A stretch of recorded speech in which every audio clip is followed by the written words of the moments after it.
ជំរាបសួរពុកម៉ែបងប្អូនក៏ដូចជាប្រិយមិត្តធុនិងសួស្តីបងប្អូនសិស្សពេទ្យទាំងអស់គ្នាបាទថ្ងៃនេះ MD 018សូមធ្វើការចែកម្លែកពុកម៉ែបងប្អូនក៏ដូចជាប្រិយមិត្តធុនិងបងប្អូនសិស្សពេទ្យទាំងអស់គ្នាអំពីប្រធានបទសុខភាពមួយទៀតហើយបាទថ្ងៃនេះយើងលើកឡើងអំពីសញ្ញាមានកូនបាទអញ្ចឹងតើតើនឹងសញ្ញាមានកូនដែរបាទថ្ងៃនេះយើងមានប្រធានបទថ្មីមួយទៀតដើម្បីចែកម្លែកគឺយើងនិយាយអំពីអាការៈកូនកាច់សំបុកដែលភាសាអង់គ្លេសហៅថា sign of lactosis nidation បាទអញ្ចឹងស្ត្រីដែលគាត់មានកូនគាត់តែងតែចង់ដឹងឲ្យបានលឿនថាតើកូននឹងកាច់សបុកយ៉ាងម៉េចមានអាការៈយ៉ាងម៉េចហើយកាច់សបុកនៅឯណាបាទយើងចង់ដឹងថាតើអាការៈកូនកាច់សបុកនឹងមានអាការៈសញ្ញាអ្វីខ្លះដែលស្ត្រីអាចសម្គាល់បានបាទយើងចង់ដឹងតោះគ្នាសូមស្ដាប់ការបកស្រាយរបស់ខ្ញុំបាទជាបន្តបន្ទាប់ដូចតទៅបាទអញ្ចឹងមាតិកាក្នុងនេះយើងឃើញមានពីរចំណុចសំខាន់ទី1គឺសៀងផ្ដើមទី2គឺអាការៈកូនកាច់សបុកក្នុងស្បូនបាទយើងចង់ដឹងថាតើអាការៈកូនកាច់សបុកក្នុងស្បូននឹងមានអាការៈរោគសញ្ញាអ្វីខ្លះដែលស្ត្រីអាចសម្គាល់បានបាទយើងចង់ដឹងតើគ្នាសូមស្ដាប់ការបកស្រាយជាបន្តទៅទៀតបាទអញ្ចឹងយើងមើលស្អីដើមការកាច់សបុករបស់កូនមានថាគឺជាការភ្ជាប់ខ្លួនរបស់ស៊ីហ្គោតបាទស៊ីហ្គោតនោះគឺកូននឹងឯងទៅក្នុងស្រទាប់រដូវនៃប្រហោងស្បូនគឺរយៈពេល6ថ្ងៃបន្ទាប់ពីការបង្កកំណើតបាទអញ្ចឹងបន្ទាប់ពីការបង្កកំណើតបាន6ថ្ងៃហើយគឺស៊ីហ្គោតត្រូវធ្វើដំណើរចូលទៅក្នុងប្រហោងស្បូនដើម្បីធ្វើការកាច់សបុកបាទយើងមើលបន្តទៅទៀតតើតើអាការៈកូនកាច់សបុកក្នុងស្បូនតើអាការៈកូនកាច់សបុកក្នុងស្បូននឹងមានអាការៈអ្វីខ្លះដែលស្ត្រីអាចសម្គាល់បានបាទយើងចង់ដឹងតើគ្នាសូមស្ដាប់ការបកស្រាយជាបន្តទៅទៀតបាទអញ្ចឹងយើងមើលអាការៈកូនកាច់សបុកទី1គឺស្ត្រីមានធ្លាក់ឈាមលាងក្បាលកូនបាទអញ្ចឹងការធ្លាក់ឈាមលាងក្បាលកូនហ្នឹងគឺមិនមានគ្រប់ស្ត្រីទាំងអស់នោះទេប៉ុន្តែមានប្រហែលជា30%ដែរលើស្ត្រីដែលគាត់មានកូនហ្នឹងគឺមានធ្លាក់ឈាមលាងក្បាលកូនហ្នឹងបាទអញ្ចឹងយើងមើលលក្ខណៈតាក់ទងឈាមលាងក្បាលកូនហ្នឹង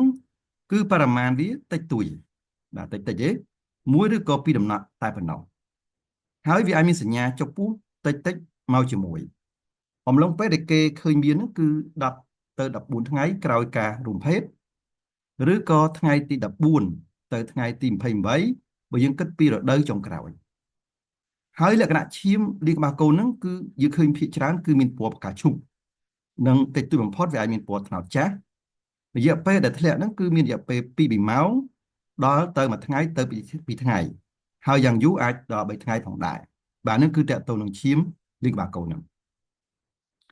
បាទអញ្ចឹងយើងមើលបន្តទៅទៀតតើអាការៈកូនកាច់សបុកទី2គឺมันមានសញ្ញាចុកពោះខ្លាំងឬក៏ធ្លាក់ឈាមខ្មៅនោះទេអញ្ចឹងបើសិនជាស្ត្រីមានការចុកពោះខ្លាំងត្រូវប្រយ័ត្នតកតងអាការៈកូនកាច់ស្បូនឬក៏អាការៈរលួតបាទហើយធ្លាក់ឈាមខ្មៅក៏យ៉ាងដែរយើងត្រូវប្រយ័ត្នតកតងជឺកូនកាច់ស្បូនផងដែរបាទយើងមើលបន្តទៀតតើតើអាការៈកូនកាច់សបុកទី3គឺស្ត្រីអាចមានចុកពោះបន្តិចបន្តួចនៅផ្នែកពោះខាងក្រោមបាទអញ្ចឹងការចុកពោះបាទយើងឃើញថាមានតិចតួចនៅផ្នែកពោះខាងក្រោមហ្នឹងបាទដោយសារកូនចាប់ផ្ដើមកាច់សបុកចូលទៅក្នុងស្បូននឹងឯងបាទយើងមើលបន្តទៀតតើតើអាការៈកូនកាច់សបុកទី4គឺស្ត្រីអាចមានសញ្ញាឈឺក្បាល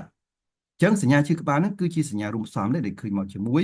តើតើនឹងអាការៈកូនកាច់សបុកហ្នឹងយើងមើលតទៅទៀតតើតើអាការៈកូនកាច់សបុកទី5គឺស្ត្រីមានការឡើងតឹងដោះឬក៏ឈឺសគាដោះបាទហ្នឹងគឺដោយសារបម្រែបរੂអរម៉ូនចេញពីកូននឹងមកវាបន្តបញ្ចេញមកហូម៉ូនវាធ្វើឲ្យមានការប្រែប្រួលទៅលើកពេញដោះអញ្ចឹងអាចធ្វើឲ្យស្ត្រីមានការឡើងតឹងដោះឬក៏ឈឺសគាដោះបាទអញ្ចឹងយើងមើលបន្តទៀតតើអាការៈកូនកាច់សបុកទី6គឺស្ត្រីមានចង្អោរហើយនឹងក្អួតបាទអញ្ចឹងការចង្អោរក្អួតហ្នឹងគឺយើងឃើញថាភាគច្រើនយើងឃើញនៅពេលព្រឹកអញ្ចឹងស្ត្រីត្រូវចាប់អារម្មណ៍តើទៅនឹងការកាច់សបុករបស់កូនហ្នឹងបាទបើសិនមានចង្អោរក្អួតនៅពេលព្រឹកហើយមានសញ្ញាដែលយើងបានរៀបខាងដើមហ្នឹងបាទនឹងវាអាចតទៅនឹងអាការៈកូនកាច់សបុកផងដែរបាទយើងមើលបន្តទៀតតើអាការៈកូនកាច់សបុកទី7គឺតទៅសញ្ញានំញឹកបាទអញ្ចឹងសញ្ញានំញឹកគឺជាសញ្ញាមួយតទៅការមានកូនក៏បញ្ជាក់ថាអានឹងគឺជាសញ្ញាមួយដែលតទៅកូនកាច់សបុកផងដែរបាទយើងមើលបន្តទៀតតទៅអាការៈកូនកាច់សបុកទី8គឺស្ត្រីមានសញ្ញាទល់លាមកបាទអញ្ចឹងសញ្ញាទល់លាមកហ្នឹងដោយសារបម្រែបរបស់ស្បូនក៏ដូចជាបម្រែបអរម៉ូនតទៅការមានកូនអញ្ចឹងវាបន្ថយចលនារបស់ពោះវៀនអាចធ្វើស្ត្រីនឹងមានបញ្ហាទល់លាមកផងដែរ បាទអញ្ចឹងយើងមើលបន្តទៀតតើតើអក្សរកូនកាច់សបុកទី9គឺស្ត្រីមានសញ្ញាហើមពោះបាទអញ្ចឹងសញ្ញាហើមពោះហ្នឹងគឺដោយសារបម្រែបរកម៉ូនវាបន្ថយចលនារបស់ពោះវៀនបាទអញ្ចឹងទៅវាអាចធ្វើឲ្យខ្យល់នៅក្នុងពោះច្រើនអញ្ចឹងស្ត្រីក៏មានលេចចេញនៅអក្សរហើមពោះផងដែរបាទអញ្ចឹងយើងមើលជាបន្តទៅទៀតតើតើអក្សរកូនកាច់សបុកទី10គឺស្ត្រីប្រែប្រួលចិត្តបាទប្រែប្រួលចិត្តហ្នឹងគឺស្ត្រីឆេវឆាវពិបាកចិត្តអារម្មណ៍ធីងថងបាទអញ្ចឹងអារម្មណ៍គឺប្រែប្រួលលឿនបាទពិបាកចិត្តឆេវឆាវការប្រែប្រួលចិត្តហ្នឹងគឺតកតងបំរែបំរួលអរម៉ូនតកតងការមានកូនហ្នឹងផងដែរបាទអញ្ចឹងយើងមើលជាបន្តទៅទៀតតកតងអក្សរកូនកាច់សបុកទី11គឺមានការប្រែប្រួលនៃការដឹងរសជាតិបាទអញ្ចឹងការប្រែប្រួលនៃការដឹងរសជាតិហ្នឹងគឺស្ត្រីមានអារម្មណ៍ថាដូចជាសាបសាមាត់បាទអញ្ចឹងគាត់ឃ្លីមជូរបាទគាត់ញ៉ាំរបស់រៀងជូរជូរចូលចិត្តចង់របស់ជូរជូរ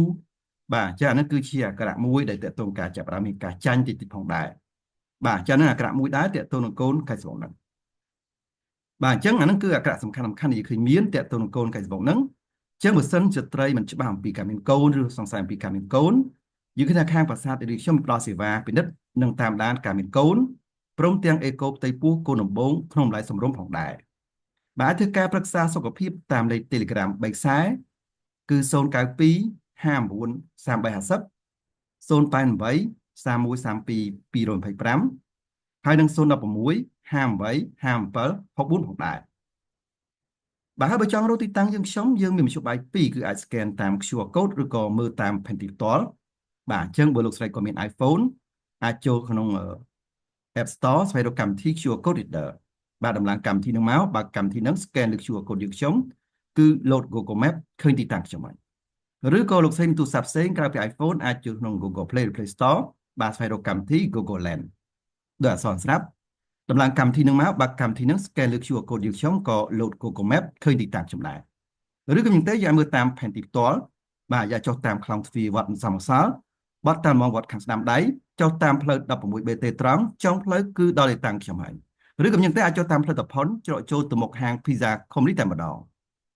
បើសិនបើពុកម៉ែបងប្អូនក៏ដូចជាព្រឹងទាំងអស់ចង់តាមដានព័ត៌មានសុខភាពថ្មីៗដែលថ្លៃច្រើនទៀតអាចចូលរួមជាមួយនឹង Channel Telegram យើងខ្ញុំគឺ MD Khokson Official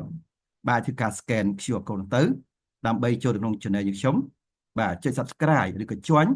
ដើម្បីតាមដានព័ត៌មានសុខភាពថ្មីៗដែលថ្លៃច្រើនទៀតផងដែរ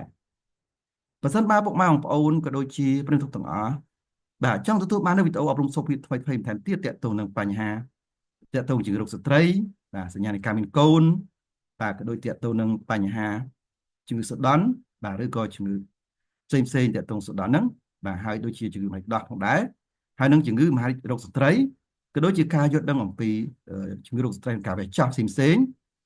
បាទយើងអាចចូលទៅក្នុង YouTube Channel វាយពាក្យ MD សុនរងវាយបាទដោយអក្សរស្រាប់ចុច search បាទស្វែងរកទៅពេលហ្នឹងឃើញ logo របស់យើងខ្ញុំហើយចូលក្នុង channel ចុចពី subscribe និងរូបកណ្ដឹងបាទចុចពី subscribe និងរូបកណ្ដឹងគឺសម្រាប់អ្នកថ្មីៗដែលមិនទាន់បាន subscribe អញ្ចឹងនៅពេលដែលយើងផុសវីដេអូលើក្រោយ